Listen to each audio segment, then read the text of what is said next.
ఇప్పుడే మనం చూసుకున్నట్లయితే ఏపీలో కొత్త రేషన్ కార్డులకు సంబంధించి అప్లికేషన్లు అయితే తీసుకోవడానికి ప్రభుత్వం రెడీ అయిపోయింది. సో రాష్ట్ర వ్యాప్తంగా ఎవరైతే కొత్తగా రేషన్ కార్డుల కోసం ఎదురు చూస్తూ ఉన్నారో వారందరికీ కూడా గుడ్ న్యూస్ అని చెప్పుకోవచ్చు అనమాట. ఎందుకంటే కొత్త రేషన్ కార్డులు అయితే పంపిణీ చేయబోతూ ఉన్నారు రాష్ట్రంలోని.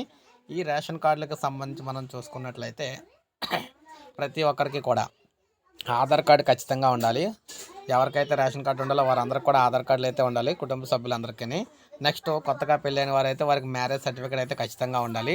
అదేవిధంగా వీటితో పాటు వారు ముఖ్యంగా గ్రామీణ ప్రాంతాల్లోనూ పట్టణ ప్రాంతాల్లోనూ వారికి సంబంధించి ఆస్తులు అనేవి మనం చూసుకున్నట్లయితే మెట్ట భూమి అయితే 5 ఎకరాల లోపు, పల్లం అయితే 2.5 ఎకరాల లోపు అయితే ఉండాలి. ఇక ఏడాదికి అంటే ప్రతి నెల ఆదాయం చూసుకుంటే గ్రామీణ ప్రాంతాల్లో పాత విధానం ప్రకారం 12,000 ఆదాయము, మనకు 10,000 ఆదాయము, పట్టణ ప్రాంతాల్లో 12,000 ఆదాయం ఉండాలి. అయితే ఇప్పుడు చాలా రోజులు అయింది కాబట్టి దాన్ని అయితే మారుస్తారనమాట. దానికి సంబంధించి ఇంకా బయటకు అయితే రాలేదు. మ్యాక్సిమం ఇవన్నీ ఉంటే సరిపోతుంది. కొత్తగా రేషన్ కార్డుకి సంబంధించి అప్లై చేసుకోవడానికి గ్రామవాడి సచివాలయంలో దరఖాస్తులు అయితే తీసుకుంటారు. అయితే ఏ రోజు నుంచి దరఖాస్తులు తీసుకుంటారు అనేది మనకి ఇంకా అఫీషియల్ డేట్ అయితే రాలేదు. వచ్చిన వెంటనే మీకు వీడియో రూపాయలు అందిస్తాను. ఒక లైక్ చేయండి, సబ్స్క్రైబ్ చేసుకోవద్దు, మన ఛానల్ సబ్స్క్రైబ్ చేసుకోండి.